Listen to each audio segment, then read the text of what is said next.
Bismillah, walhamdulillah, wa sallallahu wa sallam ala rasulillah. Concernant ce débat sociétal relatif à l'héritage de la femme, je voudrais en fait faire passer trois messages.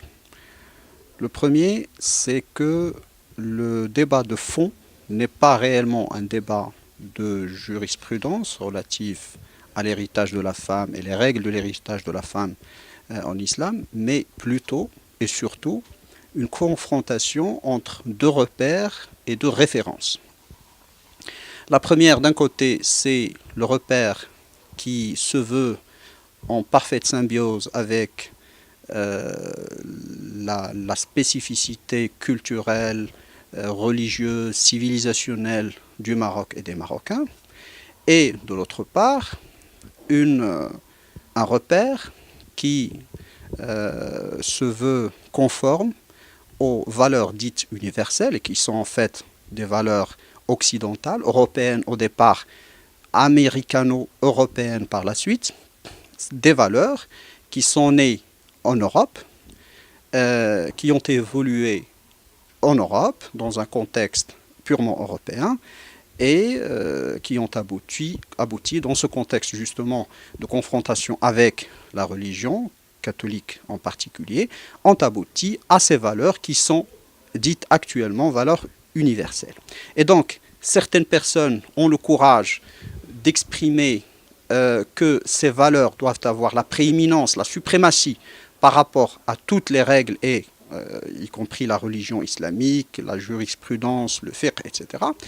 Mais d'autres personnes, malheureusement, n'ont pas ce courage-là et donc ils continuent à nous créer occasionnellement des débats qui se veulent être des débats islamiques à l'intérieur même de l'islam, à l'intérieur même de la jurisprudence islamique, alors qu'en fait il s'agit d'une confrontation entre deux repères et de la volonté de faire de ces valeurs dites universelles, d'en faire une hégémonie, des valeurs hégémoniques par rapport à la culture spécifique au Maroc.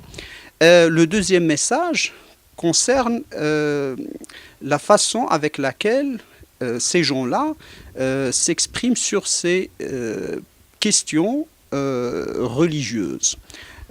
Réellement, je suis sidéré quand je regarde le débat tel qu'il est mené, quand je vois que des personnes qui n'ont aucune connaissance des règles de l'héritage en islam, aucune connaissance du fiqh en général, quand même, ils donnent des opinions plus ou moins tranchées sur la question, alors que c'est quelque chose qui est vraiment qui n'a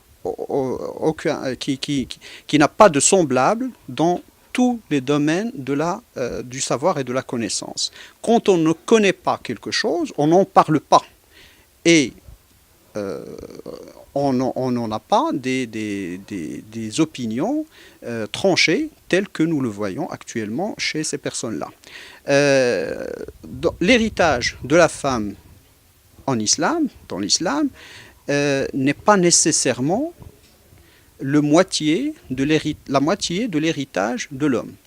Il y a beaucoup de cas où c'est effectivement le cas. La femme hérite la moitié de ce qu'hérite l'homme, mais ce n'est pas toujours le cas. Il y a des cas où la femme a exactement le même héritage que l'homme, d'autres cas même où la femme peut hériter et son frère, c'est-à-dire l'homme qui est au même degré, n'hérite même pas.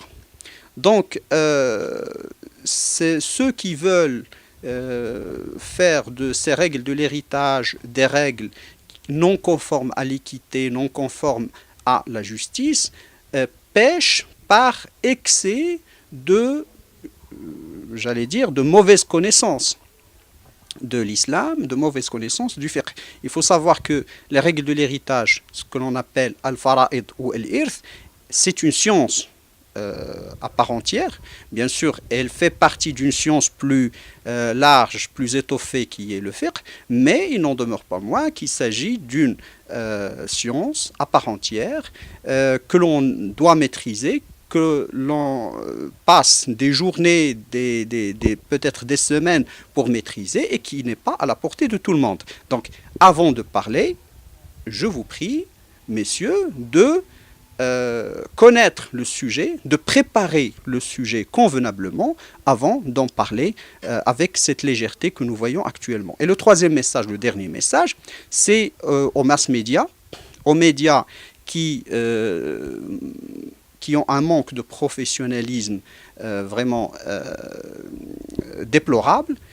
Quand je vois que ces médias parlent de débat et que, par contre, il ne mène aucun débat, puisque un débat, comme son nom l'indique, suppose deux débatteurs au moins, deux personnes qui débattent, pardon, au moins, sinon plusieurs, alors que ces médias ne font qu'appeler une seule personne. C'est un débat à sens unique, c'est un débat qui ne présente qu'une seule opinion et les autres opinions ne sont même pas relatées. Il s'agit là d'un manque de professionnalisme, pour ne pas dire un manque d'honnêteté dans la manière avec laquelle ces médias traitent ces questions de société. J'espère que les choses changeront vers le mieux, bien sûr. J'espère aussi que ce message arrivera aux bonnes personnes et qu'il saura, donc que ce message pourra mener certaines personnes à revoir la façon avec laquelle ils traitent de ces questions. Wa assalamu alaikum wa rahmatullahi wa barakatuh.